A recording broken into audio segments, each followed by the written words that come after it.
बेंगलोर के एक bus stand से यदि हम 2 टिकट मल्लेश्वरम के साथ हैं तथा 3 टिकट यशवंतपुरम के खरीदें तो कुल लागत 46 रुपये है। परंतु यदि हम 3 टिकट मल्लेश्वरम के लिए और 5 टिकट यशवंतपुरम के खरीदें तो कुल लागत 74 रुपये है। बस स्टैंड से मल्लेश्वरम का किराया तथा बस स्टैंड से यशवंतपुरम का किराया ज्ञात कीजिए। यह उदाहरण नंबर 14 है, पेज नंबर है 67 में। और ये चैप्टर आपका है, ये 3.5 का है, प्रश्नावली 3.5 का एग्जाम्पल बताने जा रहे हैं, तो ध्यान दीजिएगा। देखिए प्रश्नावली 3.5 का, देखिए प्रश्नावली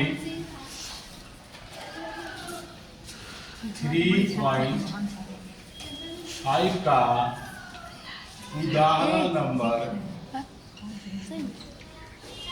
14। ये बच्चों चैप्टर का क्वेश्चन नहीं है, ये प्रश्नावली का जो एग्जाम्पल दिया हुआ है उदाहरण 14 वही है, उदाहरण नंबर 14 है। पेज नंबर कितना है बच्चों?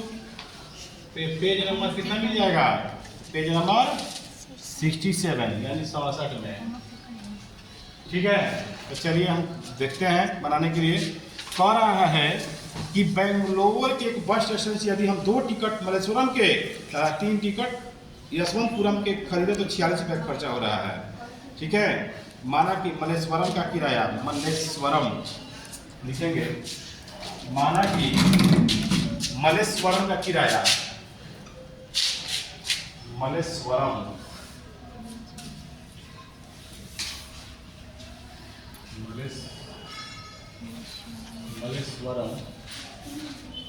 का किराया 100 रुपया। कितना है बच्चों? 100 रुपया। फिर कह रहा है यशवंतपुरम का किराया, यशवंतपुरम का किराया कितना है? 22 रुपया। ठीक, अब कह रहा है ना कुल खर्चा। देखिए मल्लेश्वरम के लिए 2 टिकट है, तो 2 टिकट का मतलब क्या चीज? 2x, एक टिकट का x है तो 2 टिकट का कितना हो जाएगा? एक टिकट के लिए 100 रुपया, 2 टिकट का 2x रुपया। यशवंतपुरम का एक टिकट का किराया कितना है? 22 रुपया। ठीक है, तो कितना टिकट है इसमें का? 3 टिकट है, यानी 3y कितना खर्चा हो गया? 46 रुपया समीकरण 1। फिर कहता यदि यशवंतपुरम का किराया, यशवंतपुरम का 3 टिकट का किराया, 3 टिकट हो यानी 3x हो, और यशवंतपुरम क्या 5 गो टिकट हो, यशवंतपुरम का कोई टिकट हो 5 गो टिकट हो। ठीक है, तो कुल खर्चा हो रहा है 74 रुपया। क्या खर्चा हो रहा है बच्चों? 74 रुपया समीकरण 2। अब इसको बनाने के लिए देखिए बच्चों हम क्या करते हैं, पहले हम देखिए क्या करेंगे, ध्यान दीजिएगा। पहले वाला हम क्या करते थे, यहाँ वाला का मल्टीप्लाई यहाँ पे, यहाँ वाला का यहाँ पे करते थे, लेकिन इसमें ये जो विधि है वज्र गुणन विधि है। क्या है? वज्र गुणन विधि है। तो इस विधि को ऐसे नहीं बनाते हैं। इस विधि को बनाने के लिए हम क्या करते हैं, प्लस में 46 है, क्या कर देंगे? माइनस में क्या कर देंगे? 2x माइनस 3y माइनस 46 बराबर 0। प्लस 74 रहने जाके माइनस हो जाएगा माइनस 74 बराबर 0। ठीक, तो देखिए हाई वाला मान आपका a1 का होता है, हाई वाला a2 का, हाई वाला b1 का, हाई वाला b2 का, हाई वाला c1 का, हाई वाला c2 का। बता एक बार हो वाला बताया था ना, हो वाला में। तो देखिए तो क्या करेंगे, a1 बराबर इसको मान लेते हैं बच्चों समीकरण 1, इसको समीकरण 1, इसको समीकरण 1। a1 का मान 2, a2 का मान 3। बोलिए a1 का मान 2, a2 का मान 3। उसी तरह से b1 का मान बताइए, b1 का मान गलत, -3। b2 का मान 5, b2 का मान 5, c1 का मान 46, -46 माइनस में है, चमक रहा है। c1 का मान, c2 का मान -74। ठीक, x बराबर फॉर्मूला क्या होता है? ये निकाला x का मान बस कुछ नहीं करना है, एक बार फॉर्मूला लिख देंगे। बीसी देखिए तरीका लिखने का तरीका क्या है, बीसी बीसी लिख दीजिए पहले और नीचे में लगा दीजिए ए बी 1 2 2 1 1 2 2 1। ठीक, मान बैठाइए, मान बैठाइए बच्चों, क्या हो जाएगा? b1 का मान बताइए कितना होगा, देखिए -3। c2 का मान बताइए -74। b2 का मान बताइए 5। c1 का बताइए -46। a1 का बताइए, b2 का बताइए, a2 का बताइए और b1 का बताइए। बोलिए 74 दिया, 3 चौके 12 का 2, 3 7 21 22 220 भाई 5 6 30 25 20 22 3 5 2 5 10 तीसरी के 9 जोड़ दीजिए 220 और 22 220 कितना होता है 442। ठीक है, 10 9 19 कट जाएगा। 23 होगा ना 220 की जगह भाई गुणा करेंगे तो 223 कहाँ से आ जाएगा?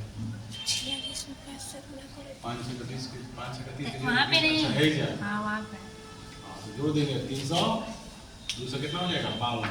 कितना हो जाएगा 252 कट जाएगा 2 दूनी 38 और बच जाएगा 19 दूनी 38 74।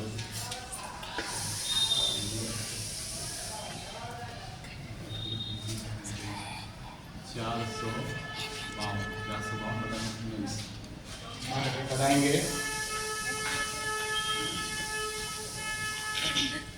कटाइए कितना आ जाएगा? कटाएंगे तो आ जाएगा 8 दोनों कट रहा है क्या? मान देंगे तो मान सही सही मान रखें ना। b1 का मान -3, c2 का मान -74, b2 का मान 5 और b2 का मान कितना है 5 है। फिर c1 का मान -46, a1 का मान 2, a2 का और फिर b2 का मान 5, a2 का मान 2, a2 का मान 3, a2 का मान 3 है और b1 का मान -3। चलिए तीसरी के 9 5 दूनी 10 452 बटा 19 कट रहा है। 19 तो 5 नहीं कटेगा। ठीक है ना, 2x + 3 - 46 चेक है यहाँ पे 2x प्लस है ना +3 - 46 3x + 5y - 74 यानी क्या मिस्टेक था? यानी कहने का मतलब ये a1 a2 b1 का मान 3 होगा। b1 का ये गलती है, b1 का जहाँ b1 है ना वहाँ पर 3 नहीं। चलिए क्या मिस्टेक था तो माइनस और ये यहाँ पर के 9। ठीक है, ये घटा लेंगे अब।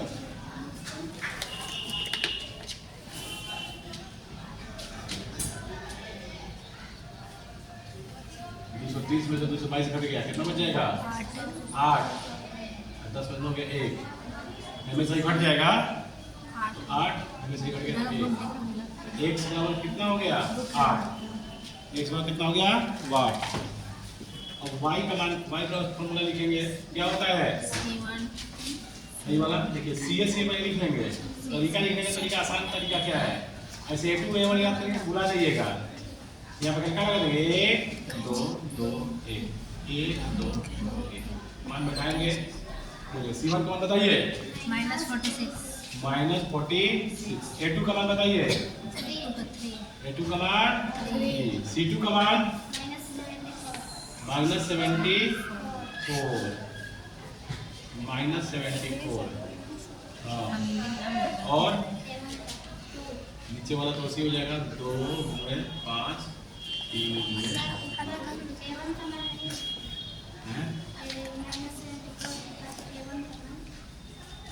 A1 समान कितना होगा?